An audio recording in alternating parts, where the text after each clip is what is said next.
Welcome to our channel. We hope you enjoyed the video. Don't forget to subscribe to receive the latest notifications. Today, I will introduce you to a true story about a disaster. The ENT doctor and the patients who never returned.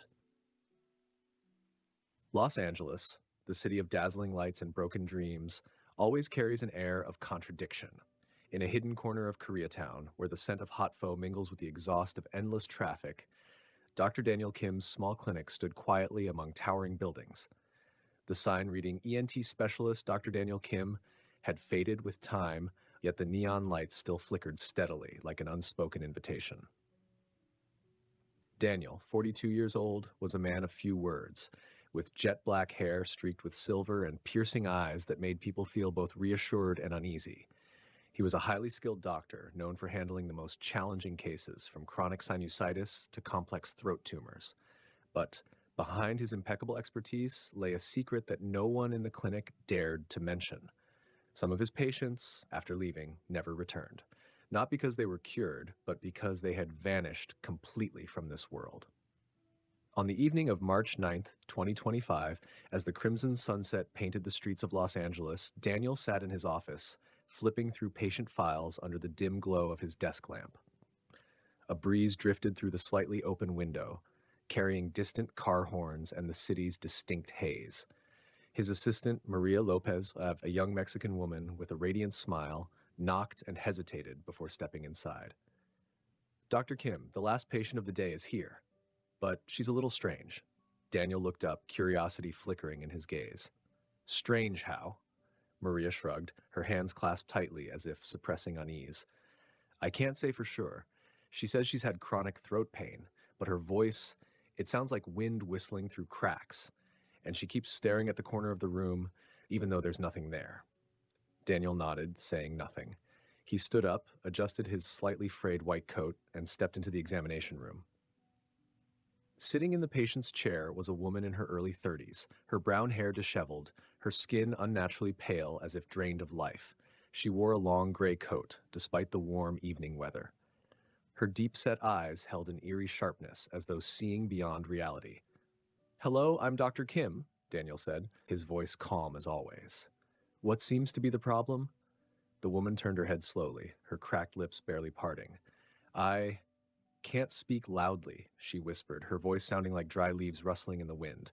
"My throat, it hurts all the time, and I can hear something inside my head."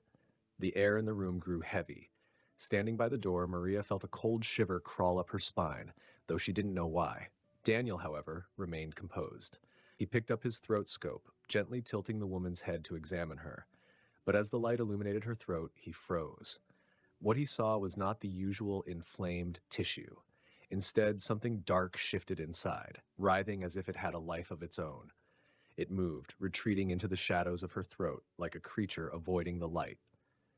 Daniel immediately switched off the scope, masking the brief flicker of shock on his face.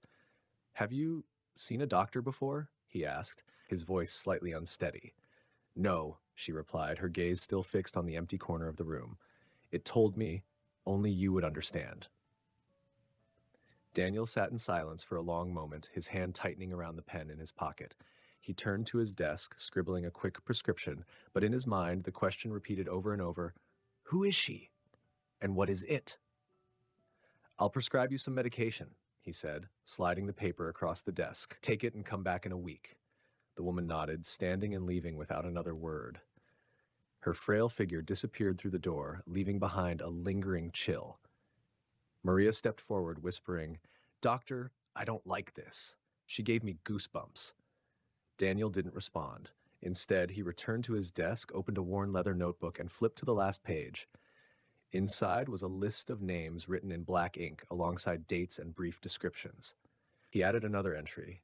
Jane Doe, 0309-2025, throat pain, strange voice, it led her here. Next to the note, he drew a small symbol, a circle with 3 diagonal slashes crossing through it. That night, Daniel couldn't sleep.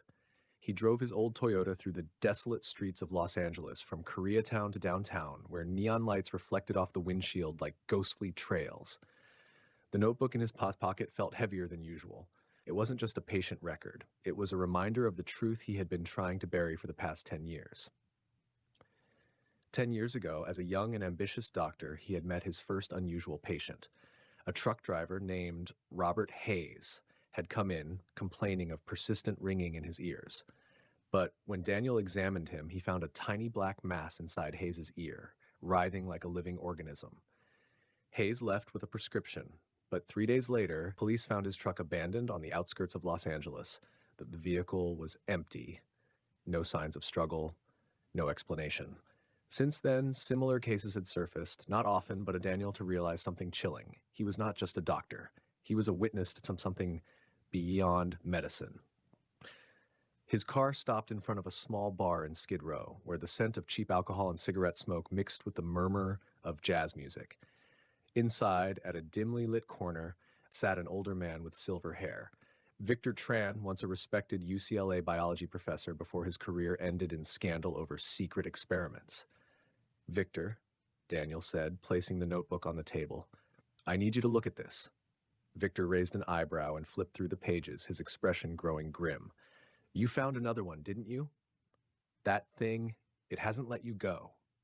Daniel nodded, his voice low. She said something was talking to her, and I saw it, in her throat, just like before. Victor sighed, pushing the notebook back. I warned you. This isn't a disease. This is a parasite. No, not quite. It's something older, smarter, and it has chosen you as its bridge.